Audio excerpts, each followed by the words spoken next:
Hi, Ben Carpenter here. I'm going to talk to you about alternative medicine and natural therapies.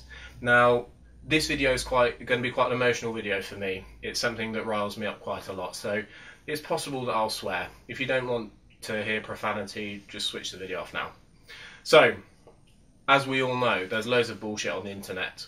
You'll read articles every day, some of the most ridiculous articles I've ever read.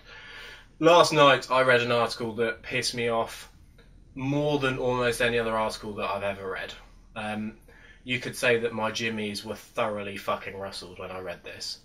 Now, the article, in short, was about how Angelina Jolie and how she should have consulted a natural therapist rather than going the conventional medicine route when it came to her breast cancer scare. Now, for many reasons this article pissed me off, but I mean, to give you the highlights, rather than having breast tissue removed, Angelina Jolie, and I quote, should have been drinking vegetable juice several times a day. But, yeah, just make of that what you will. So, this is why I got so pissed off at this. This is kind of let's call this confession time in quite a public domain. So, confession time. A few years ago, let's say 7 or 8 years ago, I used to work with someone who kind of did alternative therapies and natural medicine, etc. At the time I was suffering from some kind of digestive difficulty. Nothing major, but something that had been niggling and going on long enough that I thought something perhaps wasn't right. So through my network of coaches, I was put in touch with someone who might be able to help. My digestive difficulties, despite the fact they're relatively minor, whilst working with this person, something acted as the catalyst which made my symptoms significantly worse. And basically I went from minor digestive complaint to essentially having to stop work. I was so ill that I had to stop working with clients. I was so ill I dropped to 60 kilos or 132 pounds. I've got a video on this. And I was admitted to hospital, and I was in hospital for 7 days. And I ended up having to rely on conventional medicine. Now, the point of this is, the person that was helping me at the time, I genuinely believe from the bottom of my heart, thought they were doing me a service, thought they were trying to help, thought they were trying to offer me, gentle remedies that weren't going to come with side effects of conventional medicine, etc., etc.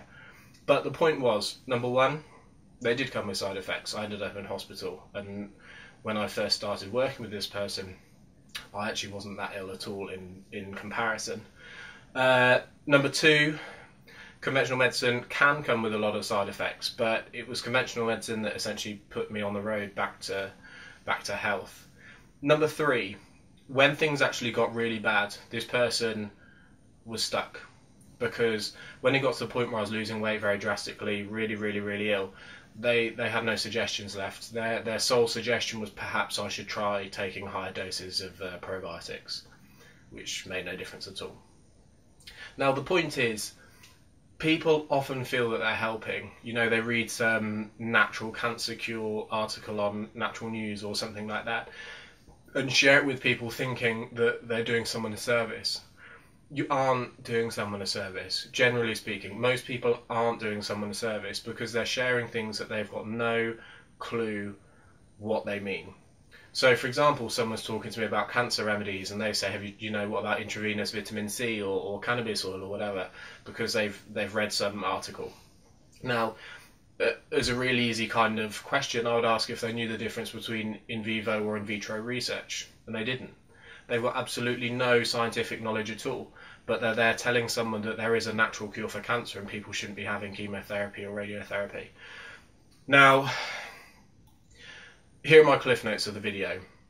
I'm not saying that all natural remedies are absolutely useless, and I'm far from it. I'm not saying that all conventional medicine is side effect free or potentially, let's say, isn't without funding bias. I'm not saying any of that. I don't have the knowledge or expertise or experience to actually know what goes on behind the scenes. What I do know is that there are a lot of people that are sharing cures for cancer, cures for this, cures for that, and it is on research which does not support it. People are posting things that aren't cure for cancers, but they're making it sound like they are. Now, let's be honest, if someone actually follows this advice and says, oh, I'm going to increase my intake of vitamin C and hopefully I can beat this cancer, you could potentially end up killing someone because you've given them shitty advice. Now, basically what I'm saying is that people that are sharing this often have very, very poor level of knowledge.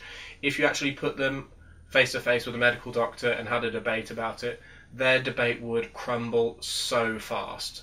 But on social media and on the internet, they can make it sound like they're a guru because they're misinterpreting a piece of research that they don't fully understand.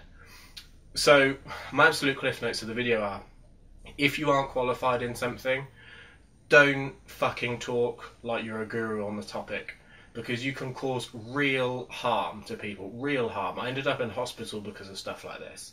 Don't do it. You think you're helping, you're often not helping. You might make things 10 times worse. That's it.